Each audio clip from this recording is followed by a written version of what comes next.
Hey guys, Corey, Faymus Media.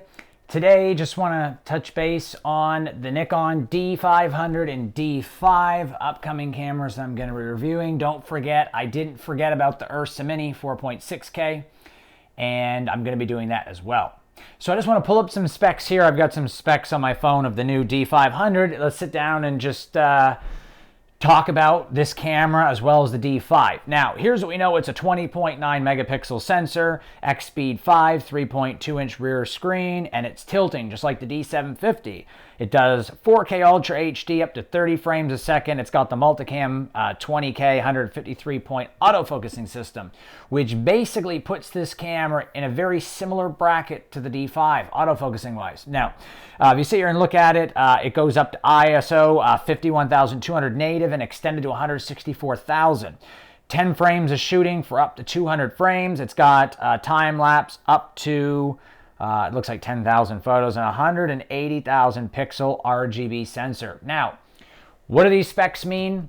Well, it pretty much means that the D500 is going to be, in almost every way, a better camera than the D610, the D600, the D750, and it's going to put it like nudging it against pretty much better than the D810. In fact, the only advantage of the D810, one of the only few, is the resolution. This cam right here has been a long time coming. People have wanted a D300S replacement forever. So what does Nikon do? They released the D500 and it just punches pretty much everything else in the face.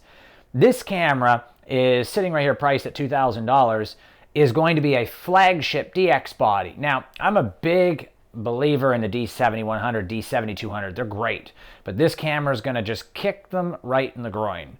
This camera is basically like mud in the face, spit in the face, kick to the groin to all the other DX cameras that Nikon have out. This is the flagship camera, and it is going to be the best crop sensor camera on the planet. Now, I can't really say that, can I, because I haven't used it, but let's just face it. You're looking at a D300 replacement. So this is a professional DX camera, not a consumer. And it's gonna perform well. I just know it is, but there's no way to guarantee that. I know I don't have one in my hand. But looking at the specs on paper, it is going to be a great performer. I got my fingers crossed for it. Moving along here, we're gonna pop into the D5. Let's discuss the D5. I'm just pulling it up on my phone because there's too many specs to go off of at one time. It's going to be priced the same price that D4S was. What does that mean for D4S owners? You're probably only going to get about $4,500 for your D4S, and if you have a D4 like I do, you're probably only going to get about $3,000 for it. Maybe a little more. That's just estimates.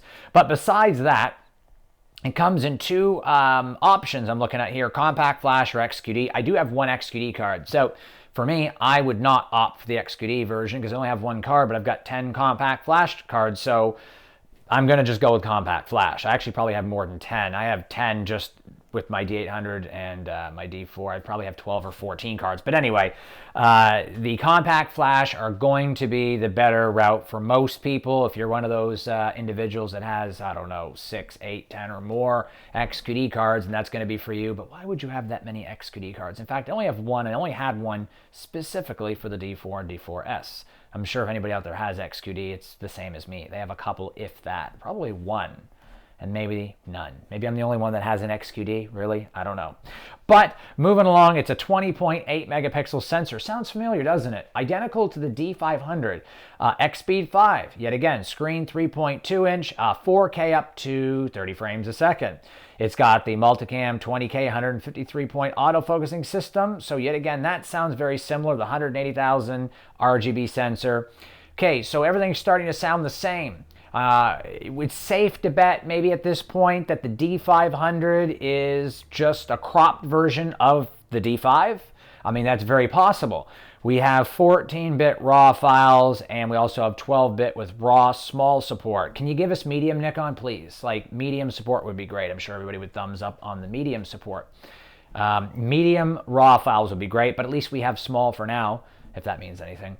You got the 1000 base, a T gigabyte wired LAN support. Okay, that's great too. Native ISO 102,400. Great. The D4S was expandable from the 51,200 all the way up to, what was it, like 409,600. Okay, and anyway, you've got A crazy number here. I almost can't even read it. 3.2 million ISO, really? 3.2. Like, what are we doing here? Like, hold on a second. You guys are grasping this, right? 3,280,000 ISO. In fact, it's so much ISO that I can't even think about it offhand. I feel like I'm going to say it wrong. We have so much ISO. Are we shooting in a black hole? Well, if we are, then we've got the camera that will make everything look like daylight in a black hole. This is going to be a wedding photographer and sports photographer's dream. Just take your 150 to 600 millimeter or 150 to 500 millimeter Sigma or Tamron, take it out in the wood line at 3 in the morning, forget about flash, forget about the lights, and just shoot, and it's going to look like daytime. I mean, really? 3 million ISO? You know, there was a video I did several months ago, probably a year ago or so, maybe a little longer, I don't know. It was a while back. I did a video anyway, and I talked about, wouldn't it be funny if we broke 1 million or 2 million ISO? We're going to be 5 million ISO. That time has come, 3,280,000 ISO. Can you use it? Probably not. I'm willing to bet that once you start breaking 1 million ISO, it's going to look like sandpaper, and your eyes are going to start bleeding, and you're just gonna, hate life at that point. Anything over 1 million ISO, I can't imagine looking anywhere near usable, but hey, don't take my word for it. I haven't used the camera yet, and almost nobody has, but just think about it. Imagine the D4S at 409,000, okay? 409,000. You still got to go to 1.2 million. You're still going to be, one more complete stop, which is about almost 3 times the noise of the D4S. And we're only at 1 million. What do we do when we get to 3 million? There's only so much the X-Speed 5 can do over the X-Speed 4. Granted, it's going to be cleaner. I would expect images at 409,000 to be about as usable as the D4S's at about 51,000. So I'd imagine the D5 will give you usable images to about 400,000 ISO. Maybe 1 million. Do you hear that? Maybe 1 million usable ISO. God, this is crazy. In any case, the D5 is going to shoot 12 frames a second up to 200 shots. That's a lot faster than the 10 of the D4 and the D4S, although you can get it with 11 with the mirror locked. So this is going to be a really big jump forward with the 4K. Let's just hope the video isn't soft. I also want to touch base with some more D5 features sitting here. I'm going through, and I remember seeing something about the 4K video. Okay, yeah, here it is. It'll do 1080 and it'll do 720. Not that very many people are shooting 720 anymore, but if you are, it is here. With the Ultra HD, you can do a DX crop of 1.5. Now, guys, this is going to be critical. To be able to do 1.5 crop on 4K is going to be necessary because a 4K sensor is roughly 8 or 9 megapixels, roughly in that. It's just rough guesstimate right in there. So if you got a 20 megapixel sensor and you're using it in full frame, you're gonna have pixel binning. No good. Pixel binning is no good, and line skipping is horrible. We saw that in other cameras. So the fact that we're using a 1.5 crop is going to get us down to damn near where we need to be for 4K. So it's going to minimize pixel binning and line skipping, which is what's going to make the video not soft, and it's going to give it that natural, organic look, and it's going to feel and look good. You can also record 1080p in a crop area that is much smaller. So you can use 1.5 crop or 3 times crop in 1080p. To be totally honest, if you really want the sharpest 1080p available and you want it to, like I said, be organic and true to its size, you'd be better off shooting Ultra HD at 1.5 crop and then exporting it in your editing station to 1080p, because if you shoot full frame on anything 1080p on DSLRs, that's why they're so soft. DSLRs typically are soft and don't have good dynamic range. Some of the Nikons are good. The D810 and the D4S were okay, but they're not as organic looking as, say, the Red, and don't expect them to be. But that is part of the reason why. Like if you're shooting on a Red camera, like I am right now, if I'm shooting at 5K or 6K, 6K is full frame, it starts to crop in at 5K. You're at practically a 2.39 crop for 3K. And then by the time you get to 1080p, you're at a 3 times crop, which is exactly what this camera is going to be doing practically at the D5. You want to shoot at the full 3 crop in 1080p to get the sharpest image. Now that's just off the top of my head. I haven't used the camera, but that's what I would recommend. So it's got some really good settings. It looks like they are really pushing the bar with their video. Nikon have stepped up. What I will hope is that the D500, and I'm sure everybody out there is going to want this too, the D500 Nikon, please, it better have aperture control and live view. And it being a D500 and being a flagship DX sensor is almost certain to have the controlling motor in the body. So I don't think I would worry about that camera not having aperture control and live view. It most certainly will. I'm almost sure of it, but I can't be 100% sure. Let's just hope that it does. So I don't want to hog all the time up for the D5. Let's go back to the D500 and look at a few more specs of that and make sure we've got everything covered. What do you guys think? Like, I'm sitting here thinking that if we've got the D500 with all those features, the next lineup for the D810 successor is going to have to be nothing short of brilliant. The D500 almost makes a guy like me shooting full frame want to jump into this camera just for the capabilities that it has. So I'm looking through, it's got 99 cross type points. I'm assuming the D5, I'll have to go look at it here. I'm assuming they're pretty much the same thing. God, that is insane.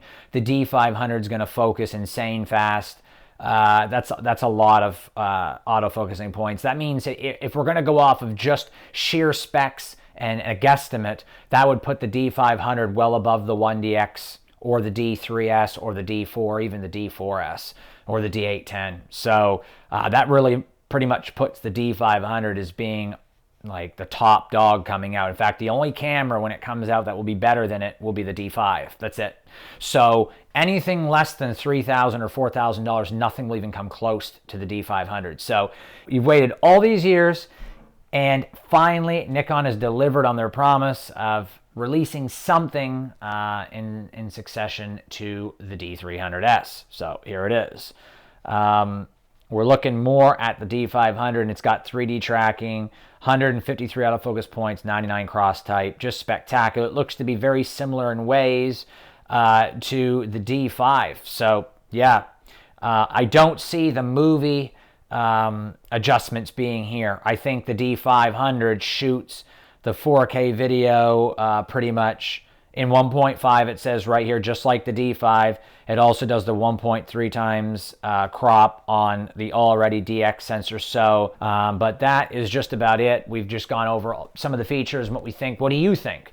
Post your comments below and let me know what you think. Hey, is Nikon crazy? Really? 3 million ISO? Do we really need 3 million ISO? Or maybe they could have given us more dynamic range. I would have liked to seen 15, 16 stops of dynamic range in video and it only be 1080p than say 4K and be 11 or 12 stops. So put your comments below and let me know what you think. Let's have a chat. Let's all discuss this. Hey, the D500 is coming. The D5 is here. I'm working with B&H, so I'm almost certain the day these cameras release, I'll have them in my hand to do a review for you. So we're going to have a lot of fun with these cameras, and I'm going to be on the streets of New York with these cameras, and hoping we're going to get a dark area to shoot 3 million ISO. If not, I'll do my low light test. But hopefully you guys found this preview helpful. Don't forget, I'm also doing video games and computers and custom electronics, also pick of the month, which I've already uploaded the pick of the month for January. So you could check that video out, as well as the custom building computer video that I'm putting up for you guys to show you how to build a custom gaming computer / editing station that is almost, if not as fast and better for gaming and editing than say a Mac Pro that cost $8,000. You can build it for less than $2,200. So I got that video coming up. I also have a head-to-head comparison between the 980 GTX NVIDIA card, the TI version, versus AMD's Radeon R9 390X. Same computer that I built in the video, same specs. We're going to put them head-to-head in games to see which one is the better card for most gaming situations. It's going to be a great video. We're going to have a lot of fun. I'm going to be testing different games on it. Don't forget, also uploading another video pretty much the same time I'm uploading this on some new video games that are coming out. So hopefully you guys found this review, hopefully you found this preview helpful of the Nikon D500 D5. If you want to purchase any of the gear I review, please use the links in the information box below to B&H and Amazon. And I'm Corey with Faymus Media. Happy shooting.